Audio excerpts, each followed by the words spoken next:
The jury at Guildford did not take long, and the verdict they returned was not the one the age expected. It was the summer of 1854, and in an English courtroom a woman stood accused of a crime so far beyond the ordinary reach of language that the newspapers scarcely knew how to print it. 6 children were dead. The woman in the dock was their mother. In almost any case of that kind in that century, the road led only one way, to a black cap and a rope and a public hanging before a jeering crowd. That was what the law did with those who killed. And yet the 12 men who heard the evidence against Mary Ann Brough looked at what she was, and listened to what had been done to her mind before she did what she did. And they did something that the England of 1854 was only barely learning how to do. They found her not guilty on the grounds of insanity. They sent her not to the gallows but to a locked asylum to be kept during Her Majesty's pleasure for the rest of her natural life. Tonight we revisit one case that forced a hard and reluctant nation to look for a moment at a truth it did not want to see, that a mind can break so completely that the person is no longer there. One mother, one collapse that no one around her treated until it was far too late, one verdict that was equal parts mercy and burial. The case of Mary Ann Brough begins not in that courtroom but years earlier, and it begins, of all places, in the nursery of the future King of England. To understand how strange and how sorrowful this story is, you have to know one fact about Mary Ann Brough that almost everyone who told the tale afterward preferred to leave out. Before she was the woman of the Esher tragedy, before she was a name the respectable would not say at their tables, Mary Ann Brough had been trusted with the most precious infant in the entire British Empire. She had been a wet nurse to the royal household. When Queen Victoria's eldest son was born, the boy called Bertie, who would one day be King Edward VII, a healthy woman was required to nurse him, and among those who gave of their own body to sustain the heir to the throne was Mary Ann Brough. For a time the milk that fed the future King of England came from her. Consider what that meant. Consider the trust of it. Of all the women in the kingdom, she was among the ones chosen to keep the royal child alive, to nourish the very body that would sit one day at the head of the nation. She was, in the most literal sense the age could produce, a giver of life to the highest in the land. The office of a royal wet nurse was a peculiar and exalted one, in an age when a woman of rank did not commonly nurse her own infant, and when the survival of a baby depended utterly on the milk it was given. The healthy nursing woman chosen for a royal child held, for a season, a strange power over the future of the dynasty. She lived close to the child. She was fed and housed and watched over so that her milk would stay good and plentiful. She was, for that season, more important to the physical survival of the heir than almost anyone else in the palace. And when her work was done, she carried, ever after, the quiet distinction of having nursed a prince. It was the kind of honor a family kept and repeated down the years. It was the kind of honor that, in Mary Ann Brough's case, the family would one day give almost anything to be rid of. Royal wet nurses were rewarded handsomely, far beyond the wage of an ordinary servant, for the work was considered sacred, and the trust immense. For a working woman from Esher it was an extraordinary elevation, a brush with the very summit of the world, and then it ended. The exact reasons have come down to us, blurred by rumor and by the palace's later wish to forget her entirely. But it seems her royal service closed under some cloud, whispers of drink, whispers of conduct, thought unsuitable near the royal nursery. And Mary Ann Brough went back down the long ladder she had briefly climbed, back to Esher, back to an ordinary married woman's life in a Surrey village. She had touched the top of the world and been returned to the bottom of it. And no one, in the years that followed, thought to ask what that fall might do to a woman over time, or what was already fragile in her that the rumors had only hinted at. She went home to her husband, George Brough, a man who was himself connected to service and to the ordinary hard business of raising a family, and she had a great many children. By the summer of 1854, Mary Ann Brough was the mother of 7, and it is right that we say their names now, at the beginning, while they are still only children and not yet the victims of a famous horror, because they were people, small people, each with a face and a voice and a place at the table, and the world remembered the manner of their deaths and forgot almost everything about their lives. There was Georgiana, the eldest of those in the house, 11 years old, at the age when a girl begins to be her mother's helper. There was William, 8. There was Caroline, whom they called Carrie, 7 years old. There were the twins, Harriet and Henry, 4 years of age, that doubled bond that twins carry through a household. And there was little George, the baby, 2 years old, barely more than an infant himself. 6 children under one roof, from 11 years down to 2. There was a 7th child, the eldest of them all, who, by the mercy of pure chance, was not in the house on the night everything happened, and so lived. 6 were at home. 6 were asleep under their mother's roof, trusting the woman who had brought them into the world on the night that world ended. Let them be children for one more moment before the record turns them into victims. Georgiana at 11 was old enough to carry a little of the household on her own shoulders, the eldest girl in the house, the one who minds the little ones, and is already halfway to being a small mother herself. William at 8 would have been all motion and mischief at the age when a boy can hardly be made to sit still. Carrie at 7. The twins Harriet and Henry at 4, with that private world that twins keep between the two of them. And the baby George at 2, still soft and new, still learning the words for things. 6 children who had been sick with the measles and were beginning, most likely to mend, to get their colour back, to become themselves again after the long fever. That is who they were on the 9th of June. Ordinary children in an ordinary house, on the last ordinary day that any of them would ever have. I want you to sit with that ordinary Surrey household for a moment before the darkness comes down on it, because the whole meaning of this case lives in how ordinary it was.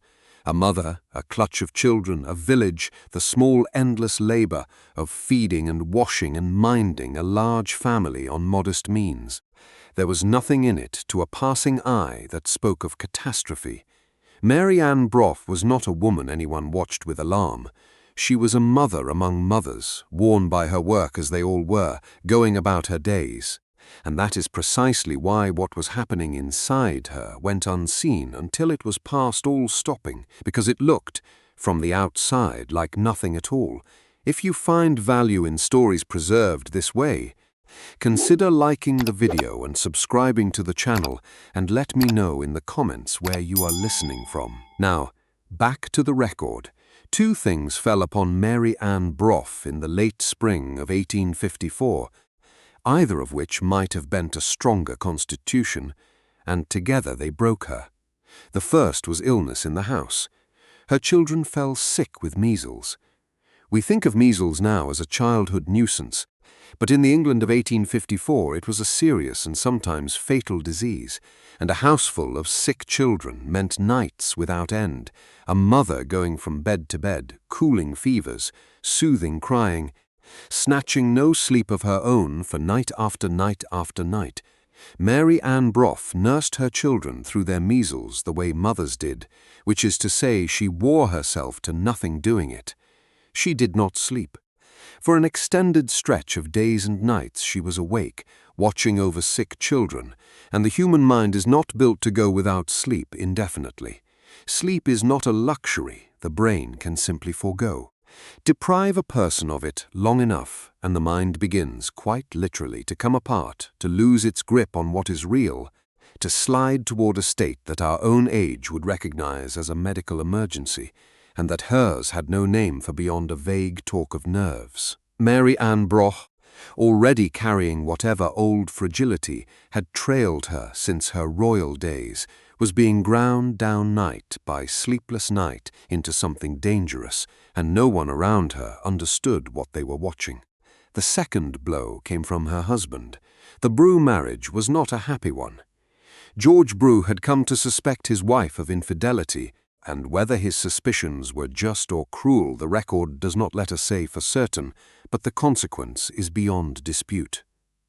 At the very end of May, with his children still weak from their illness and his wife worn to a shadow by nursing them, George Brough left. He walked out, and he did not leave quietly. He left his wife with the cruelest threat that could be laid on a mother in that age. He told her he would take the children from her. He would go to the law, and he would have them removed from her custody, and she would lose them. Think about what those two things were, landing together on an already breaking mind. Sleeplessness had loosened her grip on reality. And now the one thing that might still have held her to the world. Her children, the 6 small reasons to keep standing, had been turned by her husband into the very thing she was about to lose. A woman with nothing left but her children was told she would not even be allowed to keep those. To a mind worn past its limits, exhausted past reason, that threat did not land as a legal matter to be fought in a courtroom. It landed as the end of everything. And in the ruin of her reason a horror took shape that a well mind can barely bring itself to follow. A logic that was not logic at all, but the disordered conviction of a brain that had ceased to function. The terrible idea that if she could not keep her children, she would at least keep them from being taken, that she would gather them to her past all reach of the law and the father and the world. On the night of the 10th of June, 1854, in the house at Esher, Mary Ann Brough took a razor, and one by one in their beds, she killed her 6 children, Georgiana, 11, William, 8, Caroline, 7, Harriet and Henry, the twins, 4, little George, 2. I will not linger on the manner of it, because they deserve better from us than to be reduced to the details of how they died. But the truth of the case must be stated plainly. And the truth is that a mother cut the throats of her 6 sleeping children in the belief, if the shattered thing left in her head can be called belief, that she was keeping them. And when it was done, she took the same razor to her own throat, and she cut it, and she meant to die with them. She did not die. That was the final cruelty the night reserved for her. She lived. I have to ask you to stay with me through the hardest part of this, not for the sake of the horror, which needs no dwelling on, but because what comes next is the whole reason this case still matters. 6 children were dead in a Surrey house, because the woman who loved them most had been driven out of her own mind, and no one had reached her in time. If this account weighs on you the way it weighs on me, carry it to someone who believes, as I do, that the failures behind a tragedy are as much a part of the record as the tragedy itself. Now let us follow it into the light of the following morning, and into a courtroom that was about to surprise its own century. It was the outside of the house that gave the horror away. In the morning, 2 men passing by saw something at a window, a pillow, soaked through with blood, set upon the sill. From that small dreadful sign the alarm was raised, and neighbours came, and the house at Esher gave up what it held. Mary Ann Brough was found alive among her dead children, her own throat cut, her hands and face dark with blood, her hair hanging loose about a face that those who saw it never forgot. She had not fled, she had not hidden. She was simply there in the wreck of her family, more than half dead herself, a woman who had passed through the far side of her own sanity and come out into a place no one could follow her into. She survived her wound, and because she survived, the law had to decide what to do with her. And here the case turns from unbearable tragedy into something almost unprecedented for its time. Mary Ann Brough was brought to trial at the Surrey Assizes at Guildford on the 8th of August, 1854. And at that trial, something happened that the England of the mid-century was only just beginning to permit. The question of her sanity was taken seriously. The man chiefly responsible was one of the most remarkable figures of the age in this field, a physician named Dr. Forbes Winslow. Winslow was an alienist, which was the word that century used for a doctor of the mind. a specialist in insanity at a time when the study of the mind was in its infancy, and the law still largely treated madness as either an obvious raving or else no defense at all. Winslow was a pioneer. He believed, and he argued, that insanity was not always the wild and visible thing the public imagined, that a mind could be diseased and disordered while the body walked and talked and went about its business, that a person could be genuinely, medically insane and still, to a casual eye, appear merely strange or low or tired. He examined Mary Ann Brough, and he testified that she had been, at the time of the killings, insane. He spoke of a disease of the brain, of a temporary insanity brought on and driven by everything that had fallen on her, the exhaustion, the sleeplessness, the shock of her husband's desertion and his threat. He told the court, in the language of his young science, that the woman in the dock had not been a responsible actor because there had been, in the moment of the act, no sound mind present to be responsible. To grasp how bold this was, you have to remember how new and how contested the whole idea of an insanity defense still was. Only 11 years earlier, in 1843, the case of a man named Daniel McKnighton, who had killed while in the grip of a paranoid delusion, had forced the judges of England to lay down formal rules for when madness could excuse a crime, and those rules were narrow and grudging. The public did not trust the defense. Many saw it as a trick, a loophole through which the guilty might wriggle away from the rope by feigning a madness they did not truly have. For a jury to accept insanity was to accept, against every instinct of a punitive age, that the most terrible act imaginable might carry no guilt at all, because there had been no guilty mind behind it. Forbes Winslow was asking those 12 men to do the single hardest thing a frightened person can be asked to do, which is to hold back their fury and look instead at a cause. It is a measure of how plainly Mary Ann Brough's ruin was written upon her that they were willing to do it. And yet, against the whole weight of all of that, they did it. Everything in their upbringing, everything in the harsh moral arithmetic of their age, pushed toward the rope. A woman had killed 6 children, and the natural cry of a frightened public is for punishment, for the restoration of a moral order that such a crime seems to tear apart. But those 12 men listened to Forbes Winslow, and they looked at Mary Ann Brough, and they found that they could not do it. They returned a verdict of not guilty on the ground of insanity. They accepted that the creature who had done this thing was not, in any sense the law could punish, the same as a person who chooses to kill. She was committed to be held during Her Majesty's pleasure, which meant confinement in an asylum without end, and she was taken away to the great institution for the criminally insane, and there, behind those walls, Mary Ann Brough lived out the remainder of her life and died, forgotten by nearly everyone. I want to be careful and honest here, because it would be wrong to dress this verdict up as a simple triumph of enlightenment. It was not mercy in any warm sense. The asylums of Victorian England were grim places, and to be held in one during Her Majesty's pleasure was to be buried alive by degrees, to lose your liberty and your name and your future all at once, to vanish from the world into a locked ward and never come out. What the verdict spared her was the drop and the crowd. What it gave her was a slow erasure.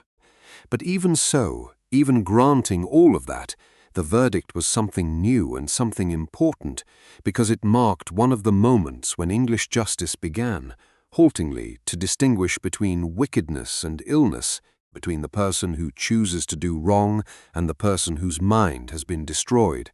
Forbes Winslow and the 12 men of Guildford, between them, moved that line a little. It is a line we are still arguing over today, in our own courtrooms, in our own arguments about responsibility and sickness and blame. They were early to it. They got there in the case of Mary Ann Brough before most of their century was ready.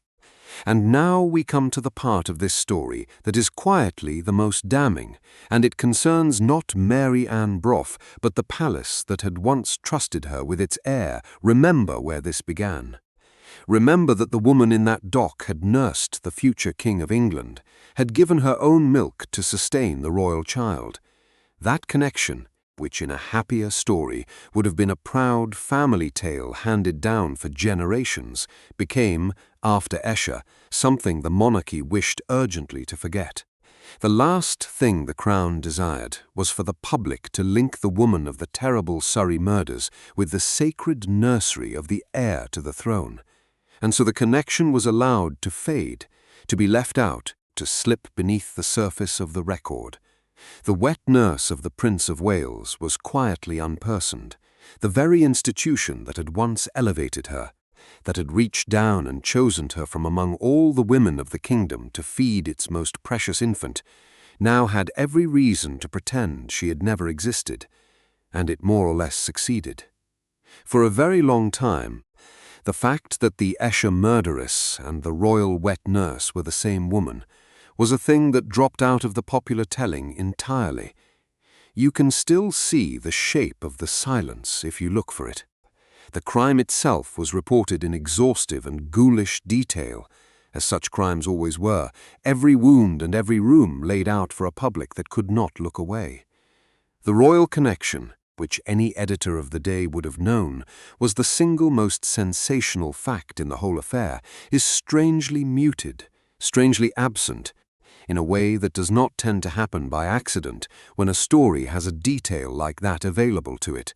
Someone, somewhere, preferred it left alone, and it was left alone so thoroughly that it fell to later researchers, digging back down through the layers of official forgetting to restore to Mary Ann Brough the one part of her history that the powerful had most wished to lose.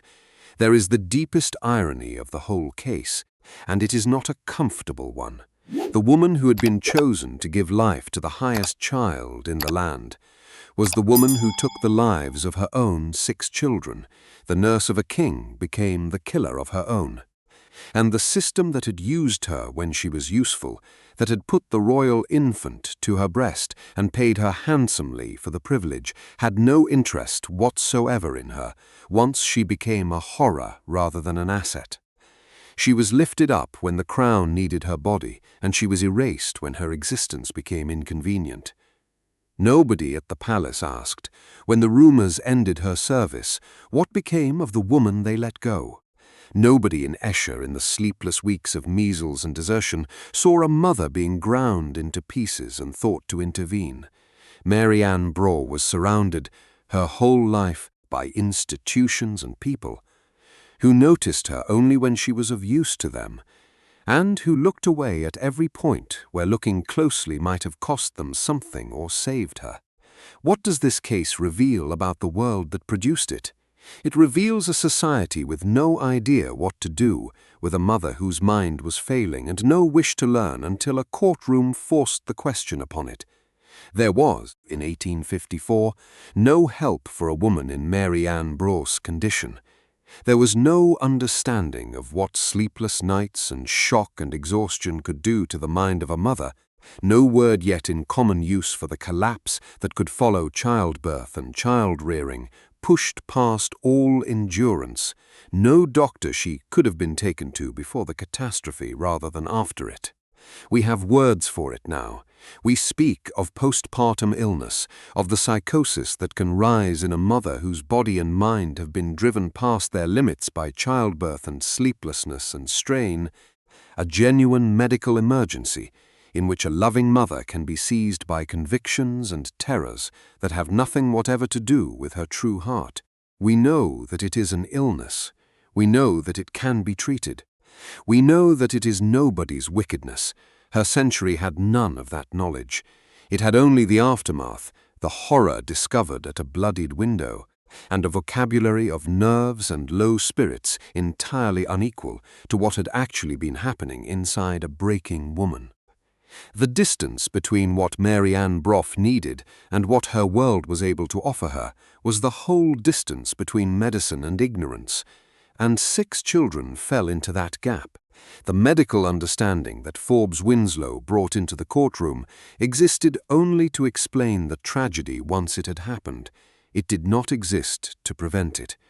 A woman could be visibly unraveling in a Surrey village, worn to nothing, deserted, threatened with the loss of her children, and there was no hand anywhere in her world reaching out to catch her before she fell. We built the understanding, as we so often do, out of the wreckage, and too late for the 6 small people whose deaths purchased it. Here is the question I cannot put down, and I would ask you to sit with it, and tell me below where you come to rest. The jury at Guildford decided that Mary Ann Brough was not responsible, that the thing that killed those children was an illness, and not a will. If that is true, and the medicine of every age since has only made it more true, then who was responsible for what happened in that house? The exhausted, disordered mind that held the razor, which the law itself declared was not truly there. The husband who deserted a breaking woman and threatened to take her children as a parting blow. The palace that used her and discarded her, or the whole of a society that had no help to offer a mother losing her mind, and only discovered its compassion in a courtroom after 6 children were already in the ground. Where do you put the weight of it? I have turned it over many times, and I have never once found a place to set it down. The house at Esher is gone, or changed past recognition, and the village that was scandalized by the tragedy has grown into the ordinary Surrey commuter country of today, where almost no one walking the streets has heard the name Mary Ann Brough or knows that a royal wet nurse once lived and broke there. The record remains, though it was nearly buried. It holds the trial at Guildford, the testimony of Forbes Winslow, the verdict that startled a hanging age into mercy, and, if you dig for it beneath the layers of official forgetting, the connection to the royal nursery that the palace preferred to lose. Their names were Georgiana and William and Caroline, whom they called Carrie, and Harriet and Henry the twins, and little George, 6 children from 11 years old down to 2, who died in their beds in a Surrey village in the June of 1854 because their mother's mind had been destroyed and no one had reached her in time, and their mother was Mary Ann Brough, who had once been trusted to give life to the heir of the British throne, and who ended her days erased and confined behind asylum walls, spared the rope and given instead a slow forgetting. She was the nurse of a future king and the destroyer of her own children, and the same world held both of those things to be true of one woman, and then chose, for its own comfort, to remember neither. Somewhere in that silence, in the gap between the milk she gave a prince and the 6 graves she filled in Esher, is everything her age refused to understand about a mother whose mind could break, and very nearly everything ours is still learning.